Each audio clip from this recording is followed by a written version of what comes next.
This, we thought, would probably be supplemented by an attack southeast of Kharkov, with the aim of taking our forces round the town in a pincer movement and opening the enemy's way to the Dnieper. We asked for the return of the 2 armoured divisions which had been handed over to Central Army Group, and for permission to retain the SS Panzer Corps for use on our northern wing. Apart from this, we directed that 3 Panzer Corps and 3 Panzer Division be lifted back from the Donetsk area to Kharkov. On August 3rd, the first enemy attack broke loose against 4th Panzer Army and Army Detachment Kempf's front west of Belgorod. The enemy managed to effect a breakthrough on the inter-army boundary, and in the next few days he extended it considerably in breadth and depth. 4th Panzer Army was pushed back to the west and Army Detachment Kempf in a southerly direction towards Kharkov. Even by August 8th, there was a gaping hole 35 miles wide between the 2 armies in the area northwest of the town. The enemy seemed free to drive through to Poltava and onwards to the Dnieper. The Army Group had ordered 3 Panzer Corps over to Kharkov in order that Army Detachment Kempf should fling it into the eastern flank of the enemy's breakthrough spearhead. Simultaneously, 4th Panzer Army was to thrust into the spearhead's western flank, with the 2 armoured divisions returned from Central Army Group and another Panzer Grenadier Division.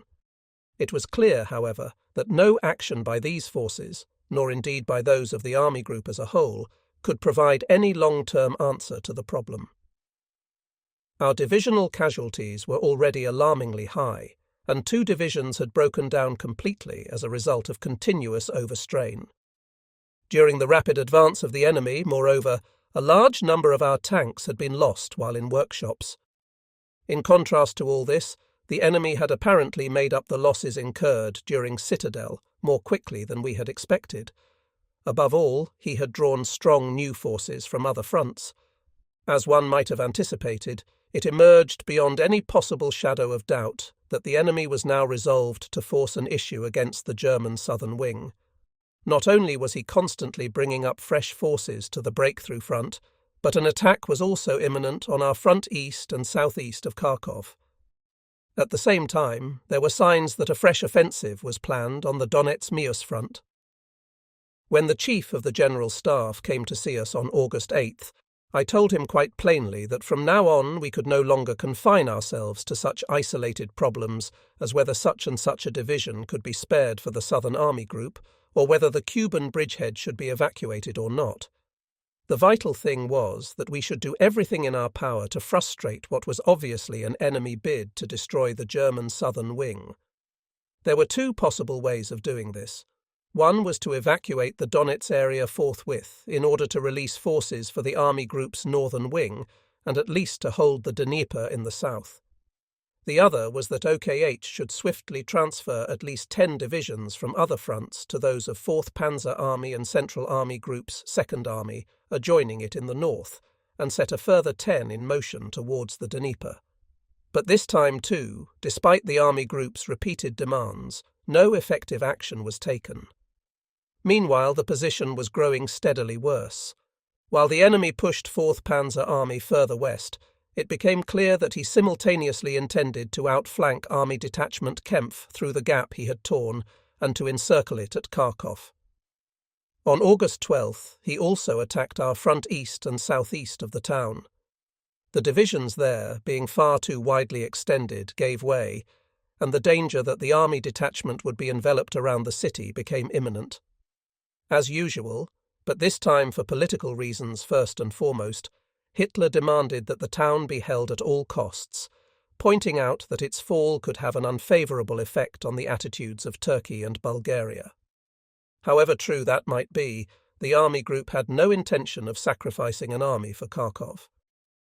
On August 22nd, Kharkov was abandoned to obtain forces for the 2 threatened wings of Army Detachment Kempf and prevent its encirclement.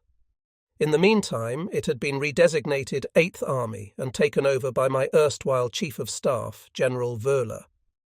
Although I had got on well with General Kempf, I did not oppose the change, the proposal for which came from Hitler, as Wöhler's cautiousness and sang-froid, which had stood up to such severe tests in the Crimea, would be of particular value in the present situation. Otherwise, August 22nd was very much a day of crisis. In the Donetsk area, the enemy had attacked again. Though able to halt a threatened breakthrough, 6th Army's forces had not sufficed to restore the situation. 1st Panzer Army had brought another major attack to a standstill, but it too was coming to the end of its strength. While 8th Army was able to get out of Kharkov unscathed, 4th Panzer Army had to face heavy fighting, although it did succeed in winning one defensive action on its southern wing. Nevertheless, by 23rd August it was possible, by throwing in the armour that had come back from the Donetsk area and Central Army Group, to stop the enemy breakthrough towards Poltava for the time being. A front, however thin and incomplete, had been re-established in the sectors of 4th Panzer and 8th Armies, from a point hard south of Kharkov to southwest of Akhturka. While 4th Panzer Army had been able to maintain contact with the right wing of Central Army Group, there was still a wide gap in the army's front southwest of Akhturka. This was closed at the end of the month in the course of an attack to straighten out the front. The intelligence picture of 23rd August shows with what odds the two armies had to contend. Against 4th Panzer Army alone, the enemy had committed his Voronezh front, with 3 armies, 2 rifle and 1 tank, assaulting, and a 4th one apparently following up. Opposite 8th Army was the Steppes front, consisting of no less than 6 armies, of which one was armoured. When estimating the fighting power of the enemy's forces, we had assumed that in the case of most of the rifle and armoured formations, it lay somewhere between 30 and 50%. In the case of a small number of still fresh divisions and individual tank or mechanised corps, it was conceivably still between 70 and 80%. Undoubtedly then, the enemy too had had very heavy losses, since the depreciation of his fighting power was more or less the same as our own. What we could do nothing to offset was the higher number of the Soviet formations, particularly as the enemy was to bring up fresh forces from the Oral Front in the next few days. The above comparisons also show the extent to which the enemy had concentrated his forces, armour first and foremost, against the Army Group's northern wing. The way he was massing forces in front of 8th Army, and the right wing of 4th Panzer Army clearly revealed his intention of forcing a breakthrough in the direction of the Dnieper. Subsequently, by bringing up even more reinforcements, he extended this to an attempt to outflank 4th Panzer Army in the north and push it away from Kiev. What also emerges from our breakdown of strengths is that in contrast to the enemy's own build-up since the beginning of Citadel, 55 rifle divisions, 2 tank or mechanised corps, and numerous armoured brigades, etc. Southern Army Group's increment of formations had been quite insignificant, 9 infantry and 1 armoured division up to the end of August. Of these, 4 infantry divisions fell to 7 corps, which had come over to 4th Panzer Army from the right wing of Central Army Group. Since this army's front was thus prolonged by 75 miles, the 4 divisions in question constituted no real increase. Nonetheless, we did have 5 extra infantry divisions and 1 armoured. Had we received them prior to Citadel, they could at least have speeded up the Army Group's first offensive success and influenced the course of the battle very much in our favour. There can be no doubt that they could have been released more easily before Citadel than after it, for since then the situation had become more strained all round. While the re-establishment of a fairly continuous front from Kharkov to Sumy had by 27th of August brought about a relaxation, however brief, in the tension on the Army Group's northern wing, the position in the Donetsk area became more perilous than ever. Consequently, the Army Group submitted a categorical demand that its southern wing either be provided with further forces, without change of assignment, or else be given freedom of movement to halt the enemy on a shorter line further back. As a result, Hitler finally made up his mind to come out to South Russia for a short conference. It took place in Vinnytsia, where his own headquarters had formerly been. During the talks, my army commanders and I, as well as a corps and a divisional commander, gave Hitler a very clear picture of the situation, with special reference to the condition of the troops, who had long been suffering from overstrain. I drew particular attention to the fact that for a casualty, total of 133,000 men, there had been only 33,000 replacements. Even though the enemy's fighting power might be considerably weakened, I said, the large number of formations he possessed would still allow him to keep on throwing in divisions capable of offensive action. Apart from this, he would continue to bring in forces from other sectors of the Eastern Front. Summing up the present situation, I insisted that while the Donetsk area could not be held with the forces now available, the far greater danger for the German southern wing as a whole lay on the northern wing of our army group. 8th and 4th Panzer armies would be unable in the long run to prevent the enemy from breaking through to the Dnieper.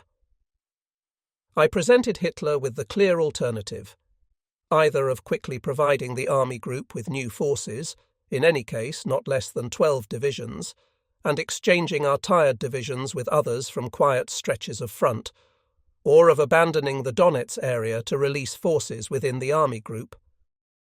Hitler, who remained entirely objective throughout this discussion, though he persisted in trying to ramble off into all sorts of technical details, agreed that the army group must be afforded vigorous support and promised to provide whatever formations could possibly be spared from the sectors of northern and central army groups. The possibility of exchanging worn-out divisions with others from quieter sectors, he said, would be clarified in a day or two. The very next day showed that nothing would come of these promises.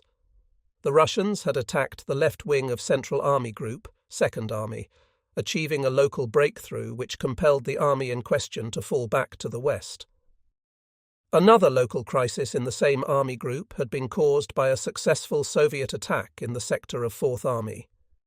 Following a visit by Field Marshal versus Klug to General Headquarters on 28 August, nothing further was heard of any release of forces from his sector. Northern Army Group 2 now claimed that it could not spare a single division. As far as the other theatres of operations were concerned, Hitler first wanted to await developments and see whether the British would now land in Apulia or the Balkans, or tie their forces down in Sardinia, a contingency which was just as improbable as it was unimportant. Unfortunately, the Russians paid not the slightest heed to this desire of Hitler's to put off his decision. They went on attacking, and the situation became increasingly critical.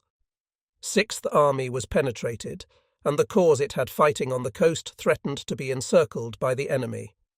Since the divisions which OKH had brought into the Donetsk area against the wishes of the army group, which had wanted them for the northern wing, did not suffice to restore the situation, orders were issued to 6th Army on 31st August to fall back on a prepared position in the rear known as a testudo.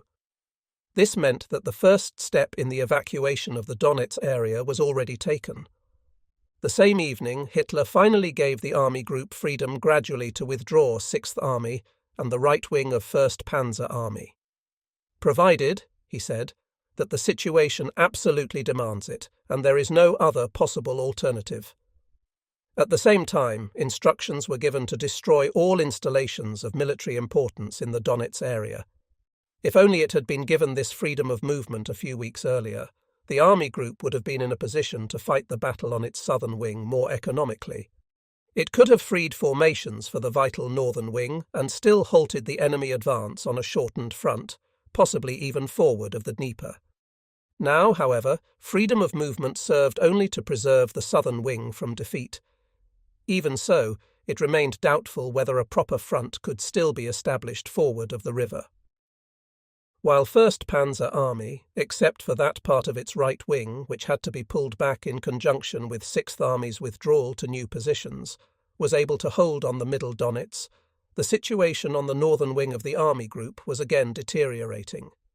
8th Army, now being attacked from the north and east in the area south of Kharkov, was able to forestall an enemy breakthrough only by pulling back, fortunately no great distance, and shortening its front. 4th Panzer Army had been compelled by the withdrawal of its northern neighbour, Central Army Group's 2nd Army, to bend back its left wing. This had the effect of extending its front, which was already much too thinly held, farther than ever.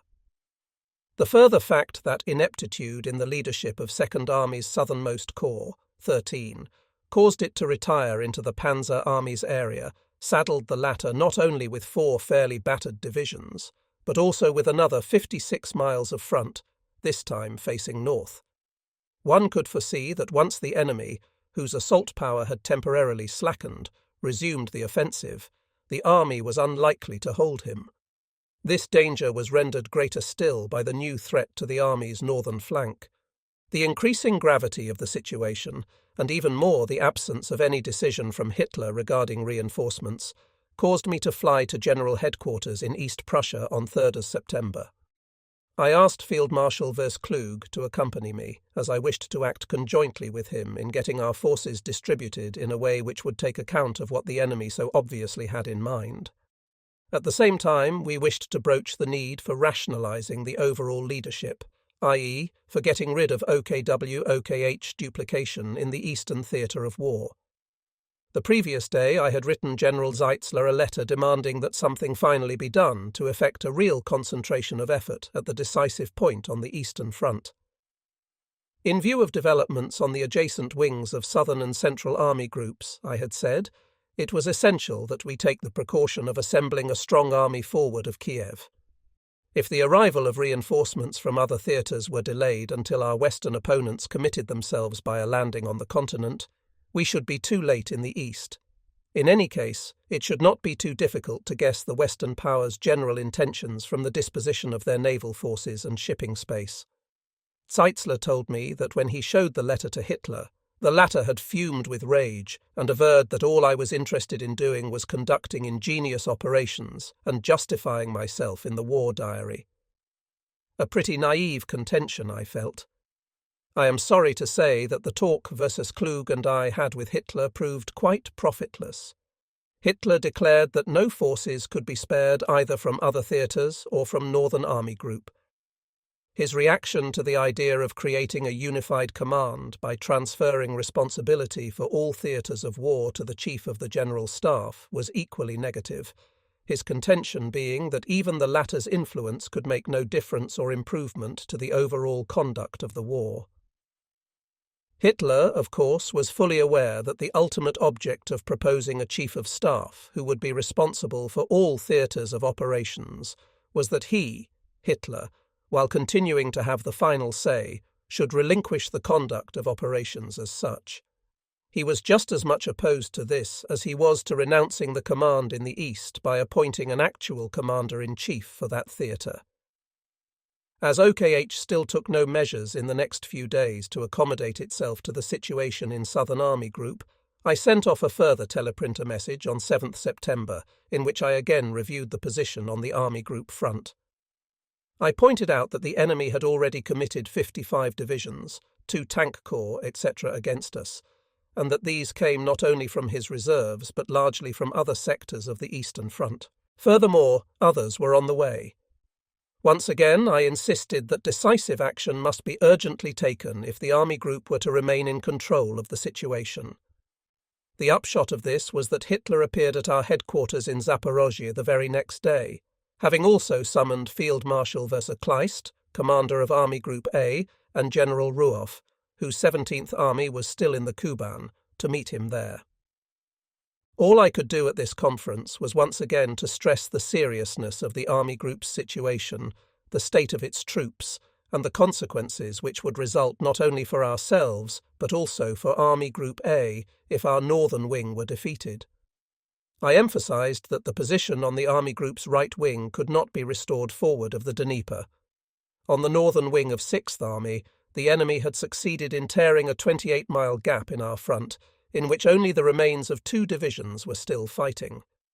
With the small amount of armour at our disposal, the counter-attack we had already launched could not hope to close it. Whether we liked it or not, therefore, we should be compelled to retire behind the Dnieper, particularly in view of the possible repercussions of the exceptionally tense situation on the Army Group's northern wing. In order to find the necessary forces to sustain this northern wing, I proposed that Central Army Group should be withdrawn to the Dnieper line forthwith. This would cut its front by 1/3 and result in such a saving of forces that it would at last be possible to acquire sufficient strength at the vital spot on the Eastern Front. Hitler now accepted in principle the need to take the right wing of the army group back onto the Melitopol-Dnieper line, though he still hoped to avoid doing so by bringing up new SP assault gun battalions. As usual, he thought the use of technical resources was sufficient to halt a development which in fact could only have been averted by throwing in several divisions. As for acquiring forces from Central Army Group by taking it back to the upper Dnieper, however, Hitler maintained that it was impossible to withdraw that distance at such short notice. The muddy season would be upon us before a movement of those dimensions could be completed, and, as had already happened in the evacuation of the Oral salient, too much equipment would be lost in the process. The best one could hope for was to withdraw to some intermediate line. This, of course, would not have achieved the manpower economy we were after. It was all a question of operational flexibility, and this was something on which our own views, based as they were on the experiences of the Crimea and the 1942-3 winter campaign, differed fundamentally from those of OKH and even of the other army groups. During the campaigns in question, we had always had to operate with speed and mobility and never had time for long-winded planning and preparation. Hitler and the other army groups, on the other hand, did not think it permissible to initiate and execute extensive troop movements so swiftly. Admittedly, the rapid evacuation of fronts, which had long been static, was complicated by an order of Hitler's that all armies should accumulate a 3-month stock of rations and ammunition so as to stand firm whenever their supplies were temporarily interrupted. But though he could not bring himself to approve anything so radical as my proposal for shortening Central Army Group's front, Hitler did recognize the necessity of decisively strengthening Southern Army Group. At the suggestion of the Chief of the General Staff, he directed Central Army Group immediately to assemble a corps of 2 armoured and 2 infantry divisions on its boundary with 4th Panzer Army. The purpose of this was to forestall the envelopment of our northern wing. In addition, he promised to meet my demand for more divisions to safeguard the Dnieper crossings.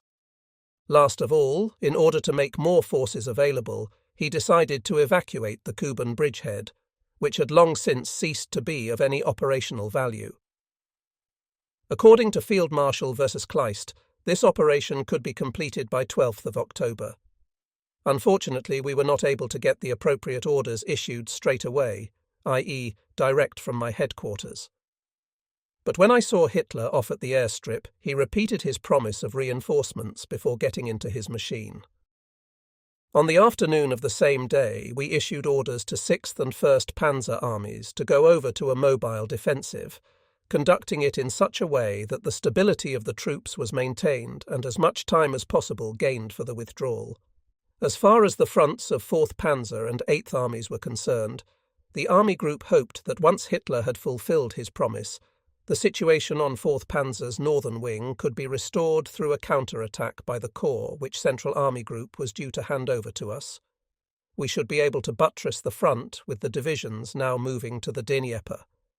It would then still be possible to halt the enemy forward of the river, somewhere up around Poltava. Unfortunately, the next day brought us a fresh disappointment. The order for the movement of 4 divisions into the Dnieper line, which Hitler had firmly promised to issue when he left me, did not go out. Furthermore, the assembly of a corps on our right wing by Central Army Group was delayed. There was still some doubt as to whether, when and in what strength it would really be available. I asked the Chief of the General Staff to tell Hitler that in these circumstances we must accept the possibility of the enemy's breaking through to the Dnieper crossings, including the one at Kiev. In view of the fact that the Supreme Command had repeatedly put off taking decisions and failed to keep promises on which the Army Group had already had to base measures of its own, I considered it necessary to insert a paragraph which could only be conveyed to Hitler in writing on account of its bluntness. I quote it here verbatim because it clearly reveals the divergence of views between the Supreme Command and Southern Army Group. The Army Group has been reporting ever since the end of the winter battles that it would not be able to defend its front with the forces at its disposal, and has repeatedly called, without success, for a radical adjustment of forces within the Eastern Front or between the latter and other theatres of war. In view of the importance of the territory being defended by Southern Army Group, and the clearly foreseeable fact that the Russians would direct the main effort of their offensive against the latter, this adjustment was absolutely imperative. Instead, the Army Group was divested of forces after Citadel and never provided with adequate or timely reinforcements when a crisis occurred. My motive in making these statements is not to fix ex post facto responsibility for developments in the East, but to ensure that in future the necessary action is taken in good time. Yet Hitler could evidently not bring himself to accept what we now regarded as the inevitable, and to withdraw Central Army Group to the Dnieper line of his own free will, thereby disengaging sufficient forces to retain control of the situation on the German southern wing. Neither the appeals of his Chief of Staff nor a fresh memorandum from Southern Army Group could do anything to move him. In this latest memorandum, we expressed the view that the Soviet offensive which Hitler feared was about to be launched against Central Army Group would only amount to holding attacks aimed at preventing any radical concentration of forces on our own northern wing. Neither the operations nor the war economy, we added, would be seriously prejudiced by a withdrawal of Central Army Group to the Dnieper line. When still no action was taken to ensure that Central Army Group finally set about grouping the forces which we had been promised on our northern wing, against which the enemy was steadily bringing up new formations, the danger arose that 4th Panzer Army would be enveloped from the north and pushed away from Kiev to the south. Such a development would not only preclude the establishment of a new front behind the Dnieper, but also put the Army Group in imminent danger of encirclement. In a report outlining this situation to OKH, the Army Group announced on 14th September that it would be compelled the following day to order even its northern wing to retire behind the river on both sides of Kyiv. 8th Army had already been given instructions to go over to mobile tactics. The idea of possibly halting the enemy forward of the Dnieper on a shorter front somewhere around Poltava had been rendered futile by Hitler's dilatoriness. In reply, we received a message instructing us not to issue the order until Hitler had had another talk with me on 15th September. My answer to this was that any such meeting would be pointless unless I could speak to him privately, with only the Chief of Staff in attendance. On this occasion, I again told Hitler how things had deteriorated on our front since his last visit, and emphasized that the crisis which had come about on the northern wing of my army group might well prove fatal not only to ourselves, but eventually to the Eastern Front as a whole. This crisis, I added, was the consequence of Central Army Group's failure to hand over forces to us.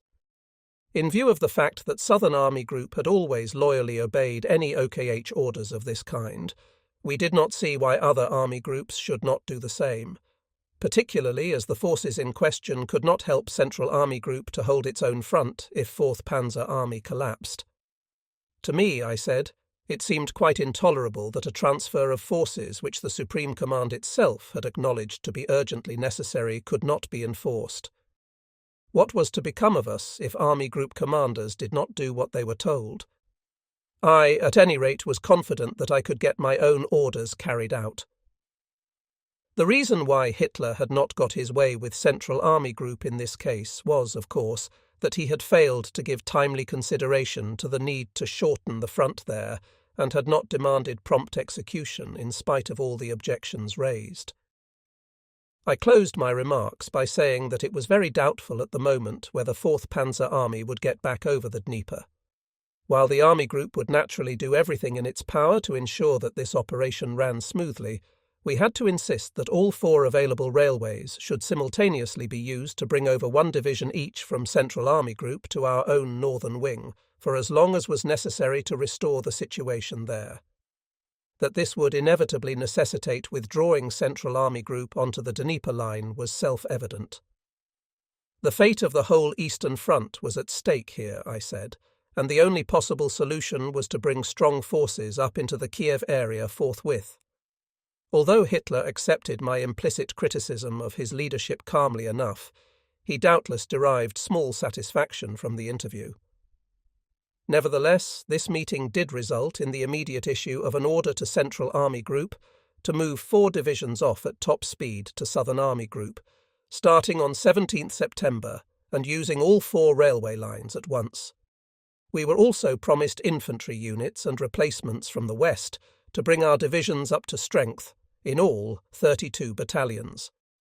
On my return to Army Group headquarters, an order was issued to all our armies on the evening of 15th September to retire onto a line running from Melitopol along the Dnieper to a point above Kiev, and thence along the Desna. The reader may have gained the impression that throughout the weeks the Army Group was fighting forward of the Dnieper. The activities of its headquarters staff were largely devoted to disputes with Hitler.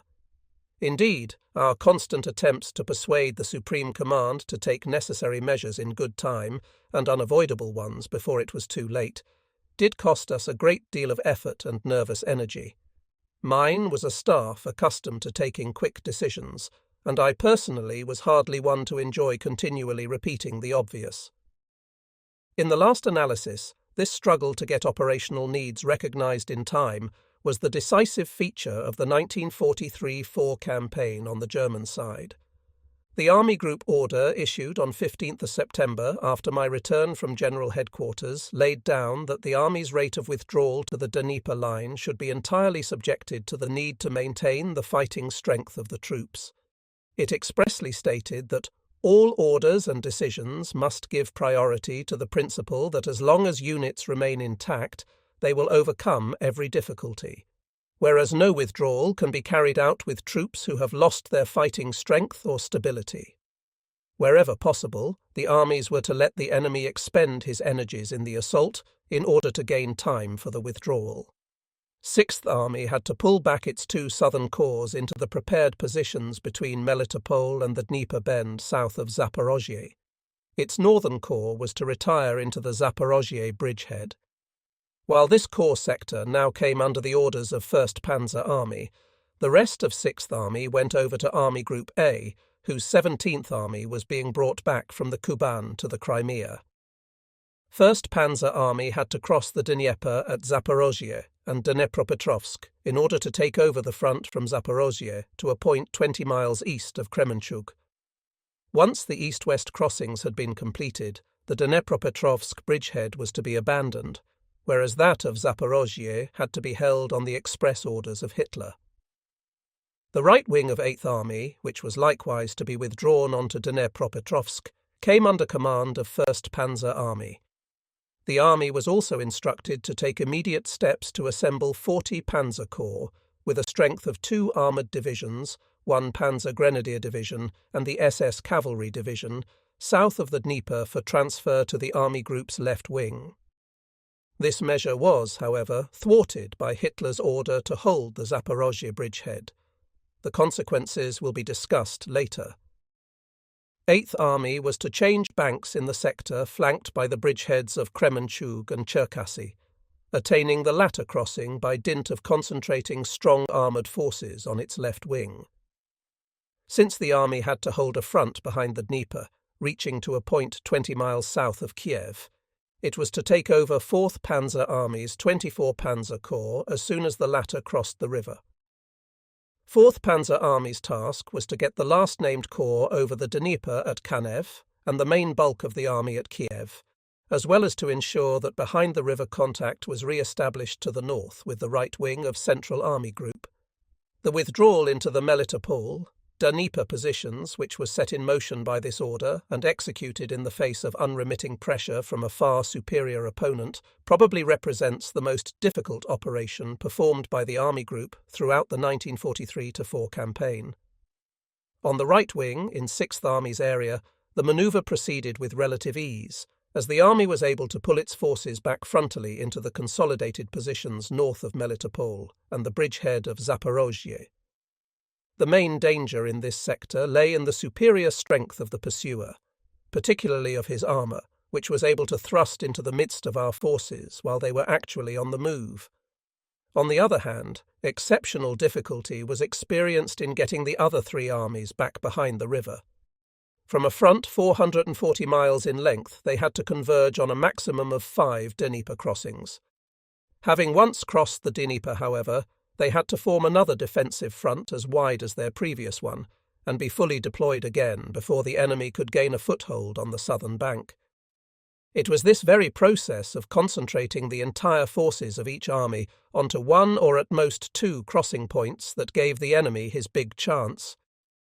Apart from anything else, he could exploit the period in which the Germans were having to be fed back through the Dnipropetrovsk, Kremenchug, Cherkasy, Kanev, and Kiev, crossing points in order to take the river in his stride in between. What made the withdrawal even more complex was that neither of the army group's central elements, 8th Army and the left wing of 1st Panzer Army, could withdraw along an axis perpendicular to the Dnieper. Instead, they had to move north of, and very nearly parallel to, the river to reach the crossings through which they must pass. 8th Army actually had to fight its way back to its own crossing place, Cherkasy, while on the left wing of the army group there was a danger that 4th Panzer Army would be pushed right away from Kiev as a result of developments on the southern wing of Central Army Group. The fact that this extraordinarily difficult withdrawal succeeded in spite of numerous local crises was due to the versatile leadership of the army commanders and the magnificent attitude of the troops. Only commanders and formation staffs who felt superior to their counterparts on the other side, only troops who had no feeling of being beaten even when they were pulling away from the enemy, could have brought off this feat. The enemy did not manage to hinder the movement of the armies towards the few crossings available to them. Neither was he able, despite his strength, to take advantage of their convergence on these crossing points, to push strong forces across the river at any other spot, and in this way to unhinge its defence from the outset. The fact that he did succeed in getting onto the western bank of the Dnieper in one or two places was inevitable in the absence of any German forces to safeguard the river in advance. I shall come back to this in due course. The extremely difficult conditions under which these movements had to be carried out made it imperative that we should take every possible measure likely to impede the enemy. It was essential to ensure that when he reached the Dnieper, he could not immediately continue his offensive while still enjoying the advantages of pursuit. Consequently, it was now necessary for the Germans, too, to resort to the scorched earth policy which the Soviets had adopted during their retreats in previous years. In a 15-mile zone forward of the Dnieper, everything which might enable the enemy to go straight over the river on a broad front was destroyed or evacuated. This included anything affording cover or accommodation for Soviet troops in an assembly area opposite our Dnieper defences, and anything which might ease their supply problem, particularly in the way of food. At the same time, in pursuance of instructions specially promulgated by Göring's economic staff, the zone was to be emptied of all provisions, economic goods and machinery which could assist Soviet war production. In the case of my own army group, this measure was confined to essential machinery, horses, and cattle. Naturally, there was no question of our pillaging the area. That was something which the German army, unlike certain others, did not tolerate. Strict checkpoints were set up to ensure that no vehicle carried misappropriated goods. As for the effects and stocks of factories, warehouses, and sovkhozes, these were in any case the property of the state and not of private individuals. Since it was Soviet policy, whenever any territory was recaptured, immediately to embody all able-bodied males under 60 into the armed forces, and to conscript the whole of the remaining population for work of military importance, often in the battle zone itself, the Supreme Command had directed that the civil population would also be evacuated. In practice, this coercive measure was applied only to men of military age, who would have immediately been re-enlisted.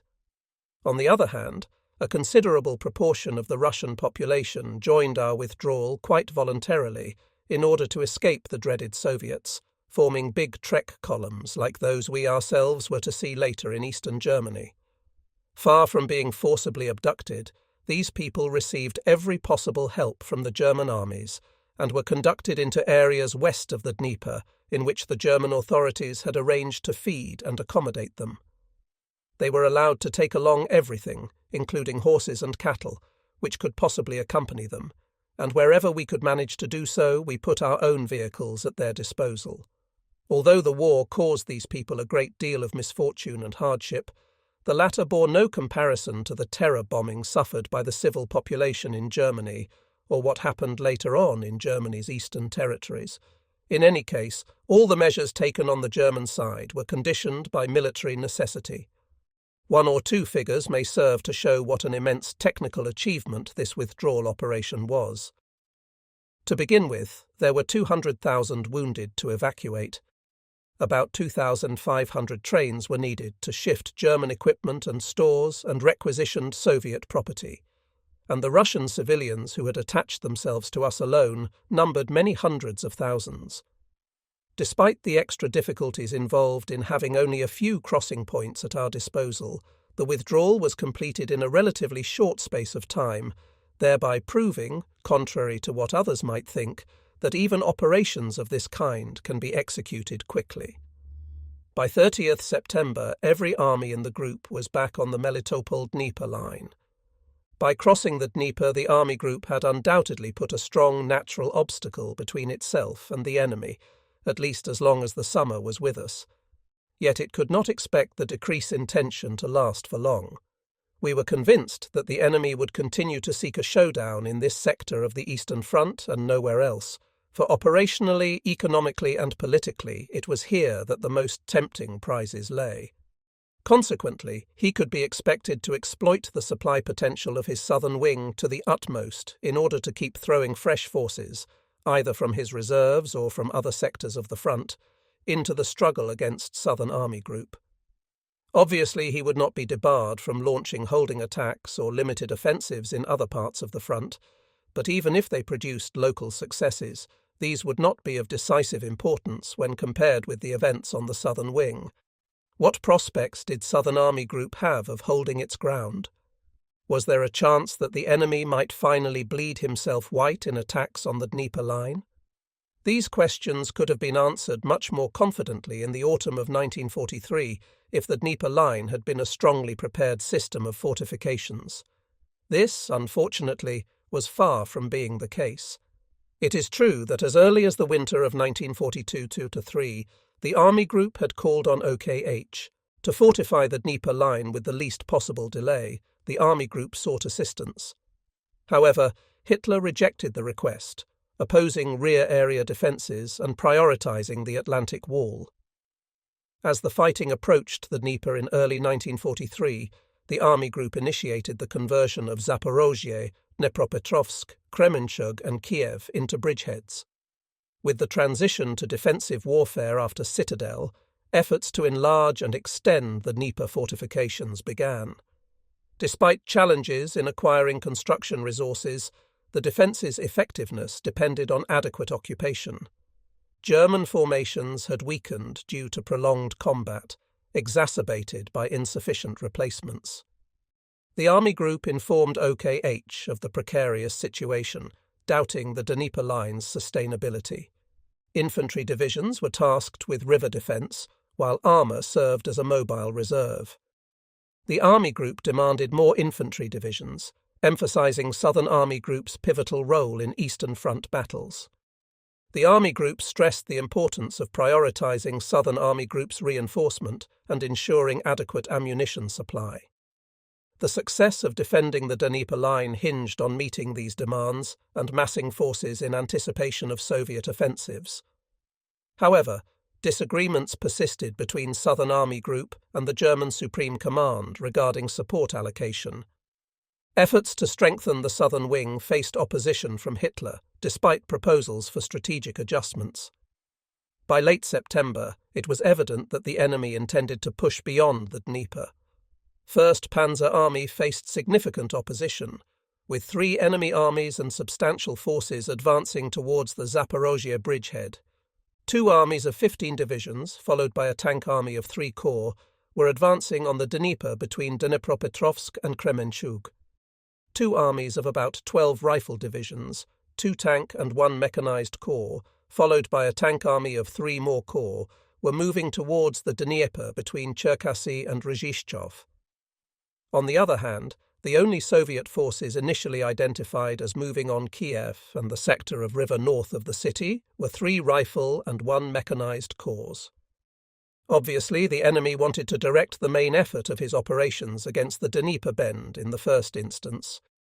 In point of fact, the sector of river north and south of Kiev was just where he could move forces most speedily from the central front. Although the army group succeeded, under the difficult conditions already outlined, in getting its forces back across the Dnieper by 30th September, it still could not prevent the enemy from gaining a footing on the southern bank at 2 places. Halfway between Dnipropetrovsk and Kremenchug, by making use of the islands there, he managed to cross the river on both sides of the boundary of 1st Panzer and 8th Armies. The far bank was too weakly held to stop him. Unfortunately, 40 Panzer Corps, which the army group had previously ordered to assemble south of the Dnieper as a mobile reserve, was not on hand to throw the enemy back across the river in an immediate counterattack. It was still in the Zaporozhye bridgehead. As has already been noted, Hitler had given orders during the withdrawal that the bridgeheads of Zaporozhye, Dnipropetrovsk, Kremenchug and Kiev were to be held. It was a measure to which there could have been no possible objection if only the army group had had enough forces to hold them. As this was not the case, it had provided for their evacuation on completion of the east-to-west crossing, an arrangement which Hitler tacitly accepted as far as the last 3 were concerned. On the other hand, despite all representations to the contrary, he had expressly ordered the retention of the bridgehead of Zaporozhye, which was to be even further enlarged. Apart from referring to the need to keep control of the big Dnieper Dam and its power station, he had pointed out that the enemy would hardly dare to attack 6th Army's Melitopol front as long as we held the bridgehead. Operationally speaking, the latter viewpoint was quite a sound one, except that Hitler was again pursuing too many aims at once. The upshot of the order to hold Zaporozhye was that 1st Panzer Army could not release 40 Panzer Corps in time. This disposed of any possibility of counterattacking to destroy the enemy between Dnipropetrovsk and Kremenchug before he had got across the river in sufficient strength to establish a wide bridgehead. The enemy had also effected a crossing at the end of September by exploiting the narrow loop in the Dnieper south of Pereyaslav, west of the Kanev Bridge. Evidently he was planning a major crossing at this spot, since he brought no less than 4 tank and 1 mechanized corps up to the river on both sides of it. Having dropped several parachute brigades south of the Dnieper, he soon had 8 rifle divisions and a tank corps inside the loop. A further emergency arose on the extreme north wing of the army group. Up here, on the boundary between 4th Panzer Army and Central Army Group, the enemy had been able to cross the Desna, which was meant to be held in the first instance. According to orders issued earlier by OKH, 2nd Army should have had forces assembled to meet this very contingency, but no such assembly had taken place. In mid-September, the army group had moved its headquarters from Zaporozhye to Kirovograd, a town of some importance forming the centre of the industrial area in the Dnieper Bend. From there I had visited the crisis spots developing on the Dnieper front held by 1st Panzer and 8th Armies, and also the front at Kiev. The impression I formed at the time was that while 4th Panzer Army's front would probably hold, it was no longer likely that the trouble on the boundary between the 2 other armies could be completely eradicated. At the beginning of October, the army group then moved into what had formerly been General Headquarters in Vinnytsia, which was more favourably placed for conducting operations on the army group front as a whole. It was situated in a wood, where immense trouble had originally been taken to provide it with its own water, light and power supplies for the benefit of Hitler and the OKW staff. The offices and living quarters were in wooden huts, simply built but tastefully furnished. One astonishing feature of the place was a network of underground sentry posts running through the entire wood. Apparently Hitler had wanted to be guarded, but preferred those who guarded him to remain invisible. We, fortunately, had no occasion to take such safety precautions. Vinnytsia was a large health resort lying amid picturesque scenery on the Bug. All its hotels and other establishments were now being used as military hospitals, which I visited as soon as my work permitted. October 1943 found Southern Army Group already involved in the decisive struggle for the Dnieper Line. While the late autumn usually plunged the northern sectors of the Eastern Front into a period of rain and mud which made it difficult even for the Soviets to undertake any major offensive operations, this was not so in the south, where the fighting continued unabated. In accordance with the enemy order of battle, which we had already identified at the end of September, 4 main targets of enemy pressure emerged in the Army Group area. I, the Zaporozhye bridgehead, the removal of which the enemy apparently regarded as a prior necessity for continuing his offensive against the adjacent 6th Army in the south. And the 3, the 2 Dnieper sectors in which the enemy had already succeeded in gaining a footing on the southern bank. IV, the northern wing of 4th Panzer Army north of Kiev.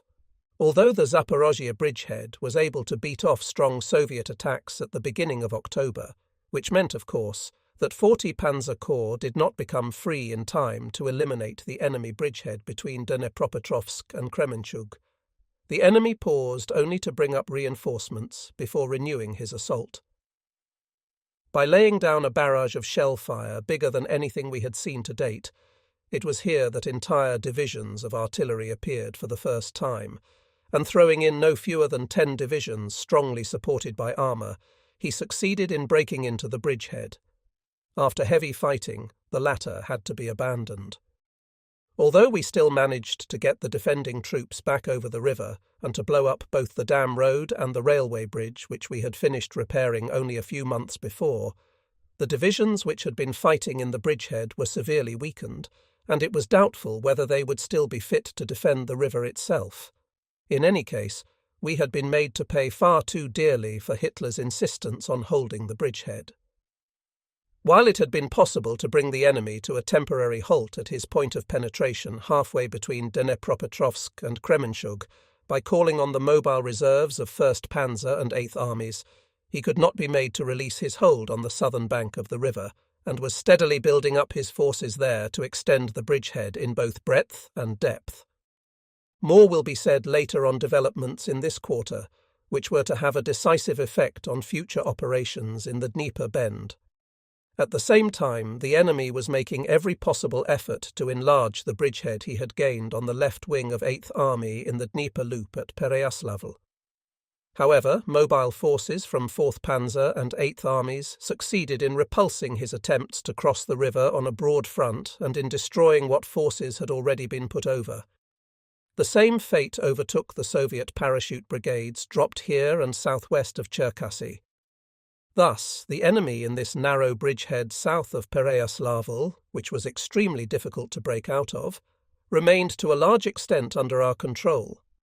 In 4th Panzer Army's area, the enemy succeeded in the course of October in establishing a foothold on the western bank of the Dnieper immediately north of Kiev. He was also able to cross on a broad front opposite the northernmost corps of the army after scoring a success against the right wing of the neighbouring 2nd Army. At this point, a danger emerged which invariably lurks on the boundaries of 2 different spheres of command. Just as before, the measures whereby the Army Group had intended to iron out the situation on the boundary with its northern neighbour could not be accomplished, because 2nd Army had failed to carry out OKH's orders to assemble and hand over forces for this purpose. Even after I had lodged a sharply worded protest with OKH, it was still unable to get its orders obeyed. Nevertheless, 4th Panzer Army did manage to hold the ridge some miles west of the Dnieper in the area of the 2 corps in action north of Kiev. For all that, the situation remained a dangerous one, as we had to expect the enemy to wheel round on Kiev from the north as soon as he had acquired reinforcements. The most alarming feature of all was that this initial fighting had already led us to commit all the Army Group's mobile formations. Their fighting power was being whittled down just as fast as that of the infantry divisions in the line. This made it increasingly difficult to form fresh mobile reserves and placed us in even more urgent need of reinforcements. The Army Group had to continue to regard its northern wing as the more decisive of the 2, for if the enemy were to succeed in finally smashing it, he would be at liberty to execute an extensive outflanking movement against both Southern Army Group and Army Group A. In fact, however, he devoted his main efforts in October to attaining a success in the Dnieper Bend itself. This, coupled with the fact that Hitler insisted on holding the Crimea for economic and political reasons, compelled the Army Group to accept a decisive battle there. Throughout October, the Steppes Front, whose headquarters seemed to be by far the most active on the enemy side, brought more and more forces into the bridgehead south of the Dnieper on the boundary of 1st Panzer and 8th Armies. By the end of the month, it had more than 5 armies, one of which was entirely armoured, in there. In all, 61 rifle divisions and 7 tank or mechanized corps with an estimated strength of over 900 armoured fighting vehicles. Neither of the German army wings could hold its ground against these odds, and each was compelled to wheel back to the east or west, as the case might be. A wide gap opened up between the two armies, leaving the enemy free to drive deep into the Dnieper Bend towards Krivoy Rog and Nikopol, the retention of which Hitler considered essential to the German war effort. Worst of all, any further advance on the enemy's part was bound to lead to the isolation of 1st Panzer Army in the eastern part of the Dnieper Bend. This last danger was the paramount one in the eyes of the Army Group, which was on no account prepared to let the army become encircled. Meanwhile, our persistent calls for reinforcements had at least impelled OKH to provide us with 2 refitted armoured divisions, 14 and 24, and 1 infantry division. 3 more armoured divisions, 1 Panzer and the Leibstandarte, both back from a rest and refit, plus the new 25 Panzer, were also promised to us, though their final allocation and date of arrival were still unsettled. How different things might have been if these 5 armoured formations had been at the Army Group's disposal 4 weeks earlier, when it reached the Dnieper. Even if this could not have been managed for reasons of refitment, what very different chances the Army Group would have had operationally if it could have counted on these forces well in advance, and also enjoyed freedom of movement on its southern wing. With things as they were, however, we could not even wait until all 5 armoured divisions had arrived, for by that time the fate of 1st Panzer Army might already be sealed. Hence we had to resign ourselves to delivering a counterblow with the forces immediately available, 2 Panzer and 1 infantry division. Moving forward under the command of 40 Panzer Corps from the area into which 8th Army's wing had fallen back, these forces were to drive from the west into the flank and rear of the enemy, advancing in the direction of Krivoy Rog. 1st Panzer Army, for its own part, had to throw in all its available infantry and armour in order to keep its vital communications through Krivoy Rog open. To enable it to do so, the Army Group had ordered it to leave only safety screens out along the Dnieper in the area where 30 Corps was holding the river on both sides of Dnepropetrovsk. The main bulk of the Corps' forces were to be taken back onto a shortened front running from the north of Zaporozhye to north of Krivoy Rog in order to release formations for action at the decisive spot. Hitler had to put up with this surrender of part of the Dnieper bank, whether he liked it or not. Thanks to the exemplary manner in which the two armies cooperated, 40 Panzer Corps went over to 1st Panzer Army in the course of the operation. The counterblow delivered at the end of October north of Krivoy Rog, which already had the enemy at its gates, ended in a neat success. The enemy, instead of cutting off 1st Panzer Army in the eastern part of the Dnieper Bend, as he had intended, suffered a severe setback. According to reports received from the armies, some 10,000 enemy were killed, apart from which 350 tanks, more than the same number of guns and 5,000 prisoners fell into our hands. These figures, when compared with earlier records of captured booty and personnel, showed the extraordinary increase in the material equipment of the Red Army in relation to its manpower. At all events, it could be presumed that 2 or 3 tank or mechanized corps and 8 rifle divisions had received a severe beating, and that several more were badly mauled. Furthermore, it had been possible to re-establish a continuous front between 1st Panzer and 8th Army. With the odds still as much against us as ever, however, our forces had not been sufficient to throw the enemy back onto the northern bank of the Dnieper. This was something which would have to wait until the arrival of the 3 armoured divisions which we had been promised, always assuming that no fresh emergencies arose elsewhere in the meantime. But that was exactly what did happen, almost at once. While the immediate threat to 1st Panzer Army was now removed, a new and perhaps even more dangerous one emerged in the rear of it. On 28 October, a far superior enemy force had attacked 6th Army, which was holding the front between the Dnieper and the coast of the Sea of Azov in the area of Army Group A. The depth of penetration was considerable, and 6th Army, with an alacrity which surprised us, was thereupon withdrawn westwards. In the process, its northern wing, 4 and 29 Corps, wheeled back into an extended bridgehead south of the Dnieper, which meant that the rear of 1st Panzer Army and also the Nikopol area were at least covered for the time being. The rest of the army withdrew further to the west in the direction of the Dnieper crossing of Berislav and the lower reaches of the river, though in fact the Nogaisk steppes offered no basis whatever for quickly forming a new front. This development in 6th Army's area constituted a serious threat to 1st Panzer Army in the eastern part of the Dnieper Bend, for although it had temporarily been possible to stabilise the latter's position by 40 Panzer Corps' counterblow against the Soviet forces thrusting at Krivoy Rog, the enemy had by no means suffered a decisive defeat. The main blow planned by the army group could not be delivered here before mid-November, as that was the earliest we could expect the 3 extra armoured divisions to arrive. By that time, 6th Army's southern wing would probably have been flung behind the lower Dnieper, 17th Army would be cut off in the Crimea, and the enemy would be able to move against the rear of 1st Panzer Army from the south, coming over the Dnieper on either side of Nikopol.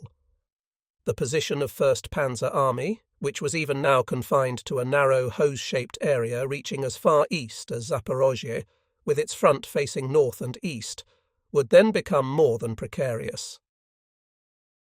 If this development could not be prevented, there would be nothing for it but to pull 1st Panzer Army out to the west from the eastern part of the Dnieper Bend. This would have meant more or less abandoning the latter area, in any case losing Nikopol with its stocks of manganese ore and leaving the Crimea to its fate.